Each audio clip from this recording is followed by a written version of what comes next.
Okay, so hello students, very good afternoon everyone. As you know, I'm your science teacher and here I'm just going to take a class of class 9th. Okay, so as you know students, in a class 9th, I have started your new chapter of a bio, that is a chapter 6 and the name of chapter is a tissue. Okay, so students, in my last class, I have taken your online class and there I have explained about the tissues and all about introduction of a tissue. Okay, and also I told you about definition and how you have to make a notes. Okay, so one thing, today I'm just going to tell you about the tissues and the first plant tissue, that is a meristematic tissue. Okay, so before going to start today's video I am just telling you students, मैं आप सारे बच्चों को एक बात बता देना चाहती हूँ कि बेटा आपकी जो ऑनलाइन क्लास थी उसमें जो बच्चे जुड़े हुए थे उनको मैंने प्रॉपरली नोट्स बनवाई थी और मैंने आपका चैप्टर 6 क्या कर दिया है, स्टार्ट कर दिया था। ठीक है, और उसमें भी मैंने आप लोगों का जो भी ग्रुप बना हुआ है 9th क्लास का, तो ग्रुप में भी मैंने मैसेज किया था कि आपकी जो ऑनलाइन क्लासेस है आपको नोटिफिकेशंस भी दिया गया था।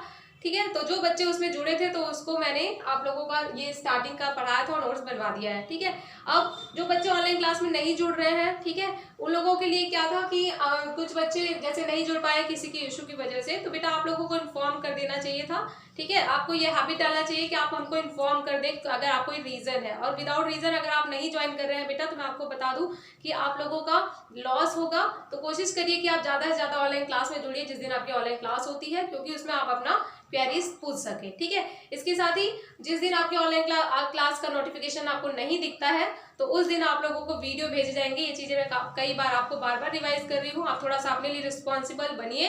ठीक है, यहाँ स्कूल की तरफ से आपको सारी चीजें दी जा रही है, लेकिन अगर आप रिस्पॉन्सिबल नहीं है तो कोई भी चीजें आप लोगों को पता नहीं चलेंगी। ठीक है, तो चलिए मैं एक बार थोड़ा सा रिवाइज करा देती हूँ जो लास्ट क्लास में मैंने पढ़ाया था।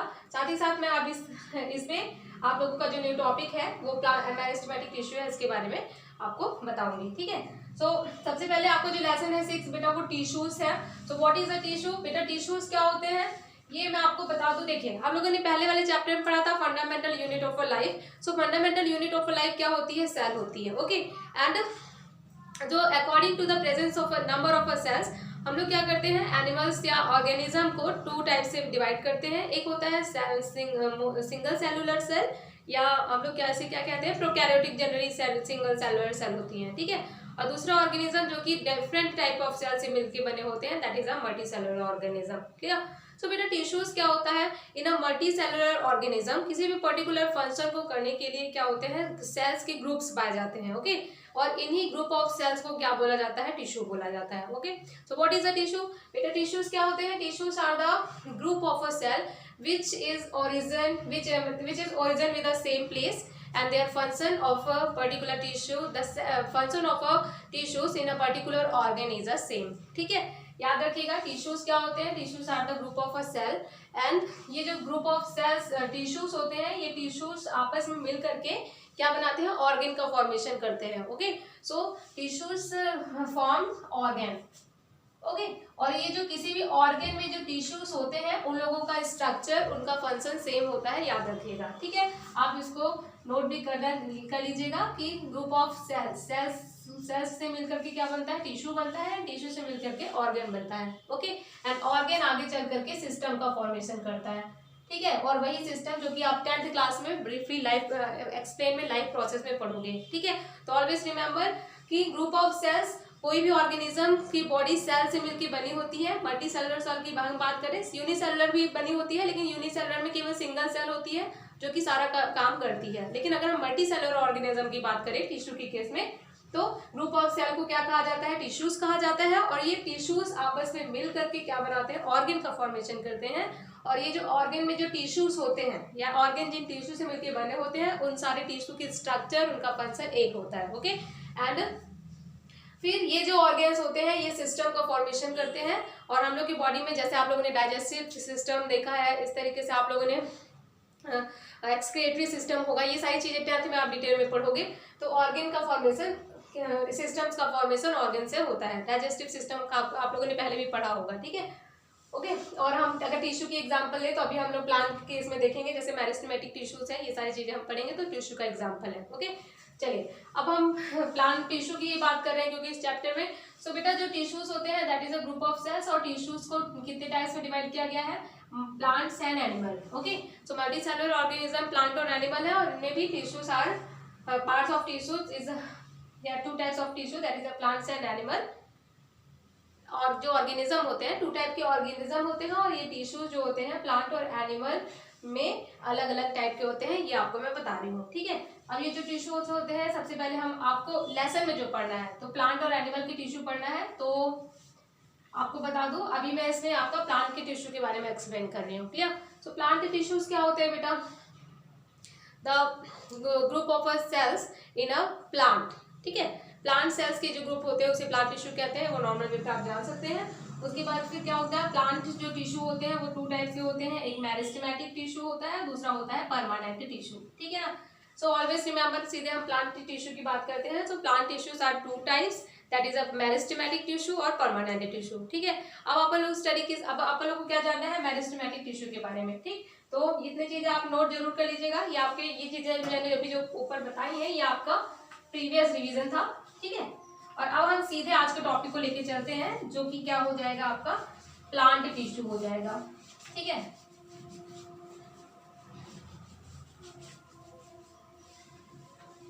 ओके। सो प्लांट टिश्यू कितने टाइप के होते हैं, 2 टाइप के होते हैं। सबसे पहला जो टिश्यूज हमको पढ़ना है प्लांट टिश्यू का, that is a meristematic tissue. Okay,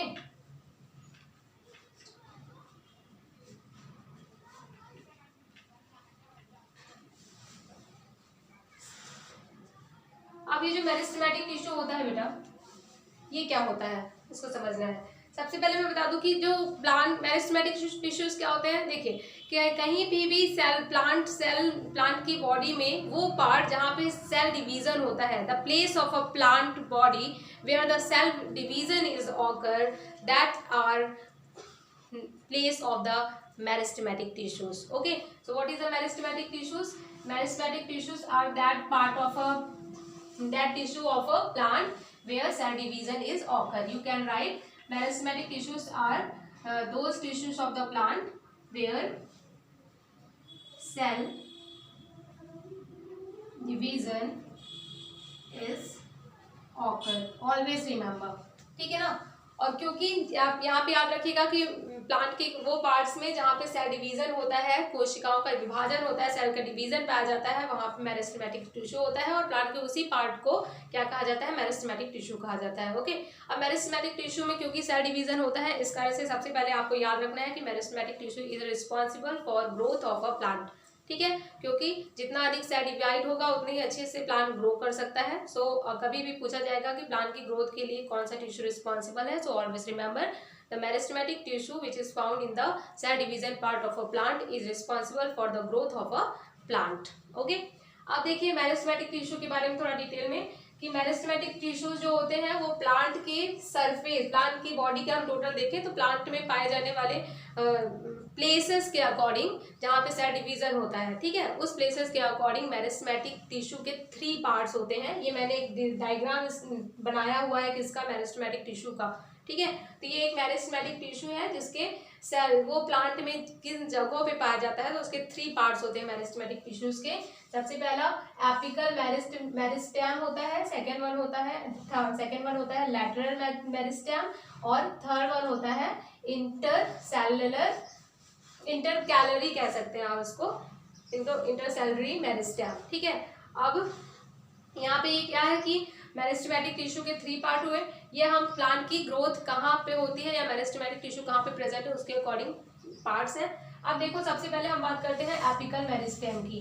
तो याद रखिएगा मेरिस्टेमेटिक टिश्यू का एपिकल पार्ट जो होता है वो प्लांट के स्टेम एंड रूट में प्रेजेंट होता है, और वो प्लांट एंड स्टेम की जो लॉन्गिट्यूडनल ग्रोथ होती है, जो अपर साइड में प्लांट और रूट, प्लांट के स्टेप्स, जो टिप्स प्लांट के स्टेम, जो रूट्स एंड स्टेम होते हैं जो अपर साइड में लॉन्गिट्यूडनल ग्रोथ करते हैं, है ना, उसी को क्या करते हैं, वहाँ पे कौन सा टिश्यू होता है, वहाँ पे मेरिस्टेमेटिक टिश्यू का एपिकल पार्ट होता है। यानी हम जो प्लांट की एपिक्स की बात करें, टिप की बात करें, तो वहाँ पे प्लांट की टिप जो ग्रोथ लंबाई को ऊपर बढ़ती जाती है, है ना, उसी को हम लोग क्या कहते हैं, वहाँ ये समझते हैं कि वहाँ पे एपिकल मेरिस्टेमेटिक टिश्यू का एपिकल पार्ट है, और ये एपिकल मेरिस्टेमेटिक पार्ट ही प्लांट की लॉन्गिट्यूडिनल ग्रोथ के लिए रिस्पॉन्सिबल होता है। ठीक है, अब सेकेंड वन बात करते हैं लैटरल की। तो प्लांट में जैसे प्लांट ऊंचाई तरफ ग्रोथ करता है तो वो किसकी वजह से होता है, apical part of meristematic tissue. ठीक है, अब लैटरल मेरिस्टेमेटिक मतलब प्लांट की जो गिर्द का डेवलपमेंट होता है, गिर्द की ग्रोथ होती है डाउन साइड में। तो जैसे प्लांट हम लोग का स्टेम ऊपर तो ग्रोथ होता है, साथ ही साथ यहाँ पे प्लांट की रूट जो है वो नीचे साइड भी फैलती है ना, तो वो जो गिर्द का स्टेम होती है, गिर्द ऑफ साथ ही साथ प्लांट में जो उसकी थिकनेस भी होती है, तो वो जो प्लांट की थिकनेस की ग्रोथ होती है एक तरीके से लॉन्गिट्यूड के बाद उसकी हम परिधि की बात करें, क्षैतिज यानी हॉरिजॉन्टली ग्रोथ जो होती है। ठीक है, और गिर्द में तो girth of a stem and root increase किसके थ्रू होती है, याद रखिएगा वो मेरिस्टेमेटिक टिश्यू के लैटरल पार्ट के लैटरल मेरिस्टेमेटिक टिश्यू के थ्रू होती है।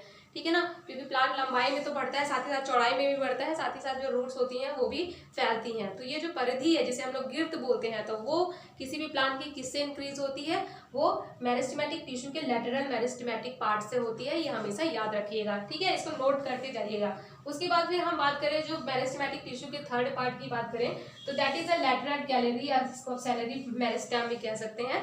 तो ये इसके मिड पार्ट में प्रेजेंट होती है, इसको इसके बारे में ज्यादा डिटेल में आपको नहीं जानना है। ठीक है, अब इतना जानने के बाद अब ये जो मेरिस्टेमेटिक टिश्यूज होते हैं, ये जो जिन सेल से बने होते हैं वो किस नेचर के होते हैं, तो बेटा आपको नोट कर लेना है। जो मेरिस्टेमेटिक टिश्यूज होते हैं उनकी जो सेल है वो क्या होते हैं, उनमें उनका साइटोप्लाज्म डेंस साइटोप्लाज्म होता है, उनकी सेल्यूलोज क्या होती है, वो थिन सेल्यूलोज, उनकी जो आपको पता है प्लांट जो होता है उसकी वॉल सेल्यूलोज से मिलकर बनी होती है, तो जो सेल्यूलोज होते हैं इनकी सेल में वो थिन सेल्यूलोज वॉल होती है। साथ ही साथ एक चीज और याद रखिएगा कि जो मेरिस्टेमेटिक टिश्यू होती हैं उनकी सेल में वैक्यूल नहीं पाई जाती, cell vacuole is absent in the meristematic tissue cell.